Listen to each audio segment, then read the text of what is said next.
After this Absalom got himself a chariot and horses, and 50 men to run before him. And Absalom used to rise early and stand beside the way of the gate. And when any man had a dispute to come before the king for judgment, Absalom would call to him and say, "From what city are you?" And when he said, "Your servant is of such and such a tribe in Israel," Absalom would say to him, "See, your claims are good and right, but there is no man designated by the king to hear you." Then Absalom would say, "Oh, that I were judge in the land! Then every man with a dispute or cause might come to me, and I would give him justice. And whenever a man would come near to pay a homage to him, he would put out his hand and take hold of him and kiss him." Thus Absalom did to all Israel who came to the king for judgment. So Absalom stole the hearts of the men of Israel.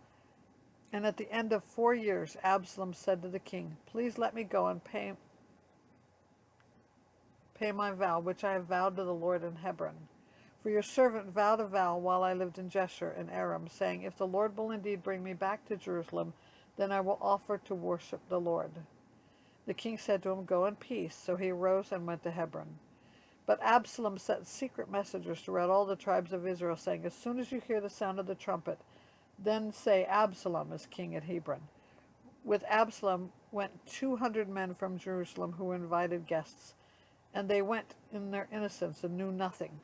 And while Absalom was sacrificing their sacrifices, he sent for Ahithophel, the Gilonite, David's counselor, from his city Gilo. And the conspiracy grew strong, and the people with Absalom kept increasing.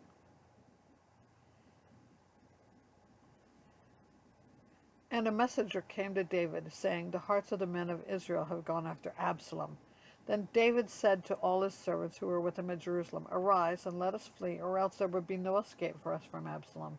Go quickly, lest he overtake us quickly, and bring down ruin on us, and strike the city with the edge of the sword." And the king's servants said to the king, "Behold, your servants are ready to do whatever my lord the king decides." So the king went out, and all his household after him. And the king left 10 concubines to keep the house. And the king went out, and all the people after him, and they halted at the last house.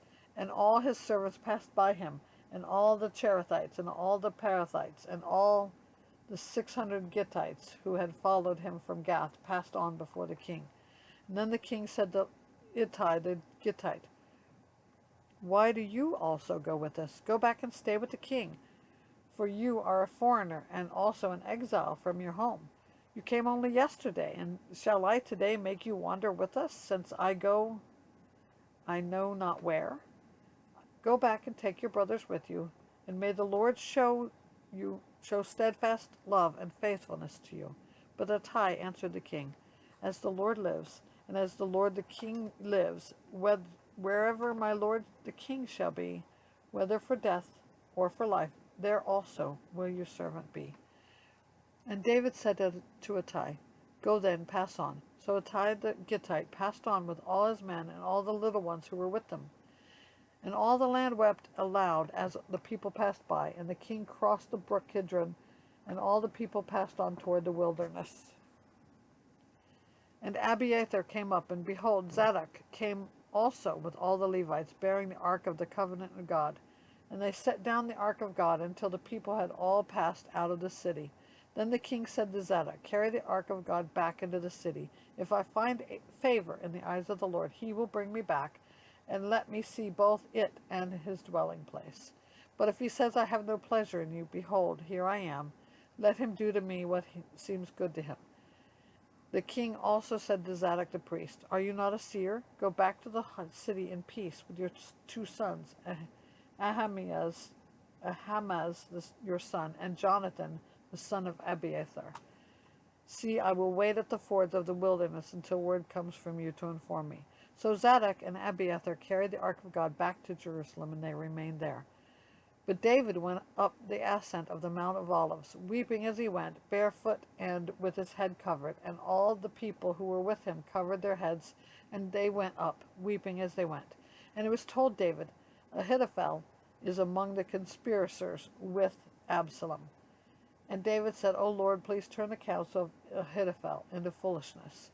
While David was coming to the summit where God had worshipped, behold, Hushai the Archite came to meet him with his coat torn and dirt on his head. David said to him, "If you go on with me, you will be a burden to me. But if you return to the city and say to Absalom, 'I will be your servant, O king, as I have been your father's servant in time past, so now I will be your servant,' then you will defeat for me the counsel of Ahithophel.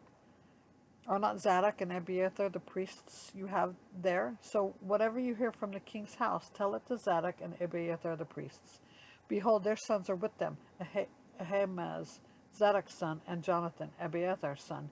And by them you shall send to me everything you hear." So Hushai, David's friend, came into the city just as Absalom was entering Jerusalem.